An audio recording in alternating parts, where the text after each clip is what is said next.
Good evening. This is All India Radio and I am Nishit Kumar with the news at 9.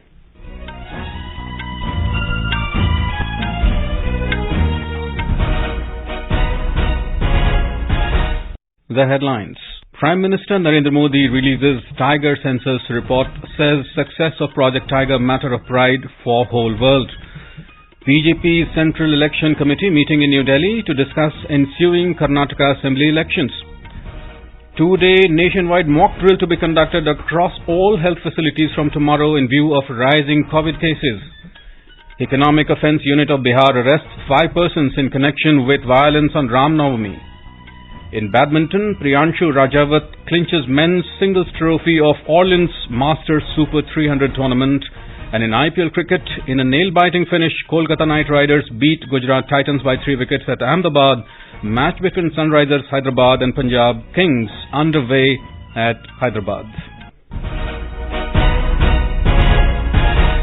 And now the news in detail. Prime Minister Narendra Modi has emphasized that wildlife and environmental conservation have shown good results in India, where preserving nature is part of our culture.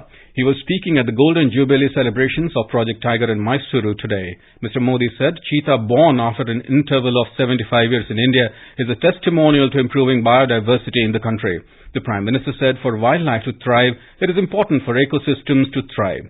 This has been happening in India. He said Project Tiger is a matter of pride for the whole world. Project tiger को 50 वर्ष हो गए हैं। Project tiger की सफलता भारत के लिए ही नहीं बल्कि पूरे विश्व के लिए गौरव का विषय है। भारत ने टाइगर को न सिर्फ बचाया है बल्कि उसको फलने फूलने का एक बेहतरीन इकोसिस्टम दिया है। ये हम लोगों के लिए और भी सुखद है कि जिस समय हमने अपनी आजादी के 75 वर्ष पूरे किए हैं, उसी समय दुनिया की करीब 75% पॉपुलेशन भारत में ही है। The Prime Minister said today India has the highest number of Asiatic elephants, single-horned rhinos, leopards and tigers. During the event, the Prime Minister released a report on the status of tigers in India, which puts the tiger population in India at 3,167, a rise by 200 or 6.7% in the past 4 years. We have more from our correspondent.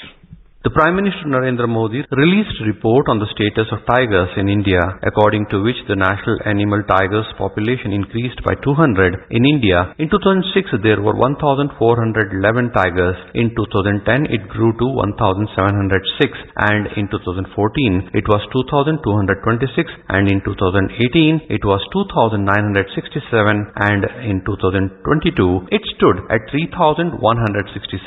The Prime Minister also launched the International Big Cats Alliance to protect and conserve 8 major big cats in the world, namely tiger, lion, leopard, snow leopard, puma, jaguar and cheetah. He also released Amrit Kal Ka Vision for tiger conservation during the event today. Sudhindra, AIR News, Bengaluru. The meeting of the BJP Central Election Committee is underway at the party headquarters in New Delhi. The meeting is expected to finalize the names of party candidates for the ensuing assembly elections in Karnataka. Prime Minister Narendra Modi, Party President JP Nadda, senior party leaders Amit Shah, Rajnath Singh and Prahlad Joshi are among those attending the meeting. The assembly elections in Karnataka will be held on the 10th of next month and counting of votes will take place on the 13th of May. A two-day nationwide mock drill will be conducted across all health facilities from tomorrow to assess the preparedness of COVID management. Union Health Minister Dr. Mansukh Mandavia will visit All India Institute of Medical Sciences AIIMS Jhajjar in Haryana tomorrow to oversee the mock drill and preparedness of hospitals with regard to handling of COVID patients. On Friday, Dr. Mandavia had held a virtual meeting with state health ministers and conducted mock drills at all hospital infrastructure on Monday and Tuesday. We have more from our correspondent. During the mock drill, resources available in the hospitals, including drugs, ICU beds, and medical oxygen for the containment and management of COVID-19 will be assessed. In view of the rise in COVID cases, states and union territories have been advised to be on the alert and keep all preparedness for COVID-19 management. Besides, they have also been asked to ramp up vaccination of all eligible population, especially of the elderly and vulnerable population group. Union Health Ministry has emphasized that irrespective of the new COVID variants, the five-fold strategy of test, track, treat, vaccinate, and adherence to COVID-19 appropriate behavior continue to remain the tested strategy for COVID management. Anand Kumar for AIR News, Delhi. Uttar Pradesh government has put the health department on alert mode after rise in COVID cases in the state. Directions have been issued regarding COVID appropriate behavior and use of masks in all hospitals in the state. Government has also directed to activate the integrated COVID command centers which have been established in the districts.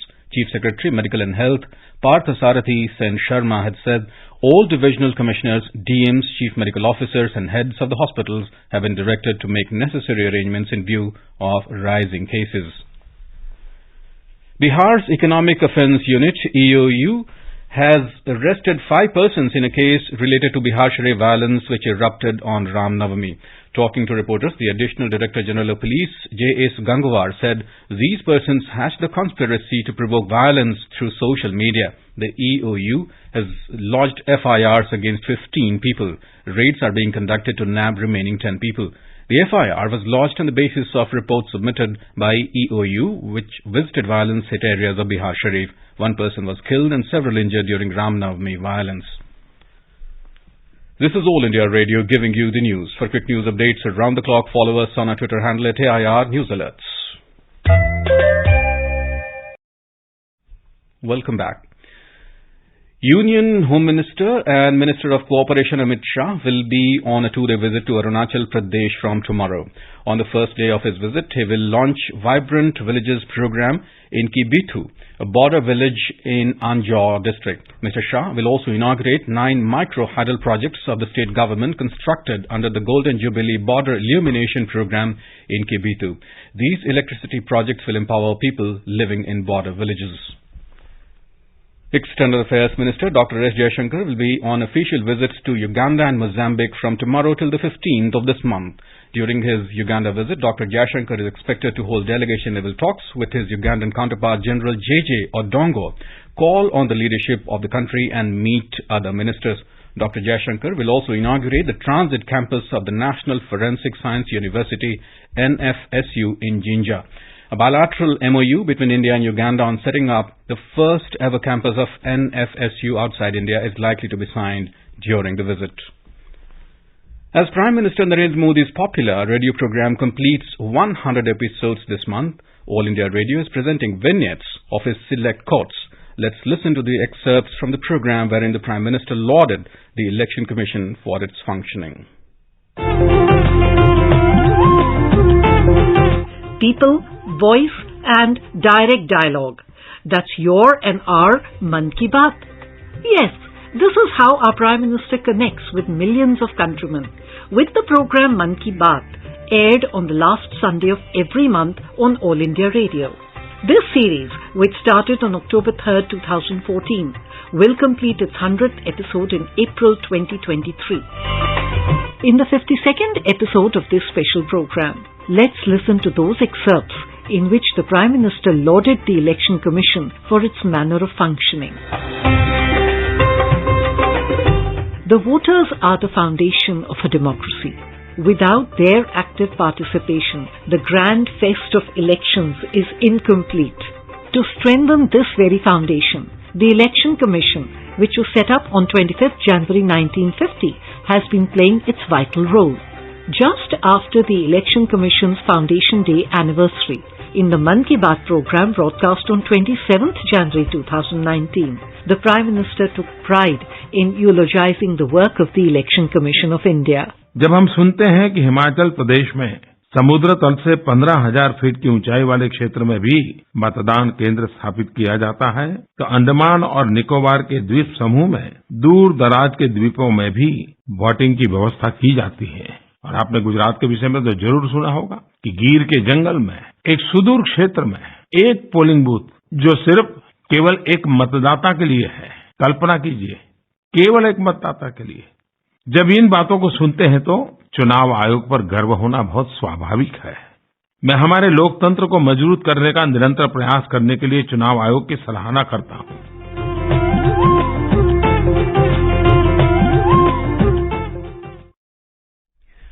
India has termed the deliberations of the second G20 Development Working Group meeting as fruitful and constructive that concluded this afternoon at Kumarakom. Briefing the media, Joint Secretaries in the Ministry of External Affairs, Nagaraj Naidu and Enam Gambhir said that deliberations under India's G20 presidency received the broad support of the G20 member countries. We have more from our correspondent. The deliberations during the past 2.5 days at the Development Working Group meet, which concluded this afternoon, centered around the G20's role in accelerating the progress towards sustainable development goals, lifestyle for environment, digital principles, and capacity building for data for development. The delegates also discussed the other deliverables put forth by India, green transitions that are globally just, women-led development, and enhancing international coordination and partnerships. While there was broad support for all these proposals, a much more consensual outcome is likely after the next rounds of Development Working Group meetings scheduled to take place in Goa and Delhi, and later at the ministerial meeting to be held in Varanasi. Rajmohan, AER News, reporting from Kumarakom. Union Minister for Law and Justice Kiran Rijiju today inaugurated the Office of Legal Aid Defence Council at ADR Centre and District Court Complex in Budgam, Kashmir. On the occasion, Mr. Rijiju said Legal Aid Defence Council system would be fruitful in helping the marginalised sections of society who have no access to justice. The Union Minister emphasised the importance of such awareness programs on providing legal assistance at pre-arrest, arrest and remand stage to the downtrodden people of society, thereby giving a meaning to access to justice. The Prime Minister today appreciated President Draupadi Murmu, who took a historic sortie in a Sukhoi 30 MKI fighter aircraft at Tejpur in Assam. In response to a tweet by the President, the Prime Minister said, "This has inspired every Indian." He said President Draupadi Murmu has time and again shown exceptional leadership. On the occasion of Easter, Prime Minister Narendra Modi today visited the Sacred Heart Cathedral in New Delhi. During his visit, the Prime Minister met spiritual leaders from the Christian community. In a tweet, Mr. Modi wished that may this day further happiness and harmony in society. The Ayush Ministry will organize a scientific convention on World Homeopathy Day in New Delhi tomorrow. The theme of this convention is Homeo Parivar, Sarjan Swasthya, One Health, One Family. Vice President Jagdeep Dhankar will inaugurate the convention. It is being organized by the Central Council for Research in Homeopathy, CCRH, under the Ministry of Ayush. Union Minister of Ayush Sarbanand Sonowal and Minister of State for Ayush Dr. Munjapara Mahendra Bhai will also be present on the occasion. World Homeopathy Day is observed to commemorate the birth anniversary of the founder of homeopathy, Dr. Christian Friedrich Samuel Hahnemann. Benjamin Ferencz, the last surviving prosecutor from the Nuremberg trials in Germany after World War II, passed away at the age of 103 in the United States. Ferencz fought in Europe during the Second World War and helped liberate several concentration camps before turning to the courtroom.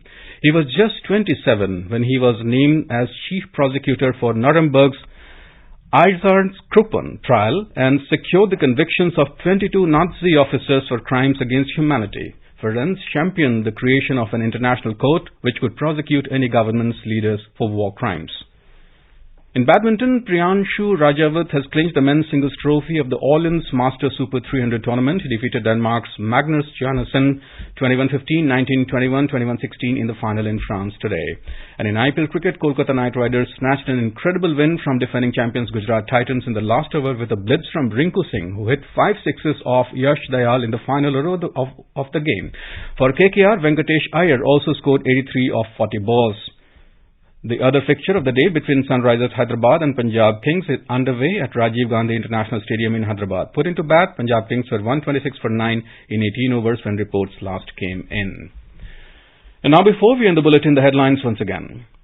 Prime Minister Narendra Modi releases Tiger Census report, says success of Project Tiger matter of pride for whole world. BJP Central Election Committee meeting in New Delhi to discuss ensuing Karnataka Assembly Elections. 2-day nationwide mock drill to be conducted across all health facilities from tomorrow in view of rising COVID cases. Economic Offence Unit of Bihar arrests 5 persons in connection with violence on Ramnavami. In badminton, Priyanshu Rajawat clinches men's singles trophy of All In's Master Super 300 tournament. And in IPL Cricket, in a nail-biting finish, Kolkata Knight Riders beat Gujarat Titans by 3 wickets at Ahmedabad. And match between Sunrisers Hyderabad and Punjab Kings underway at Hyderabad. And that is all in the news at 9. Good night.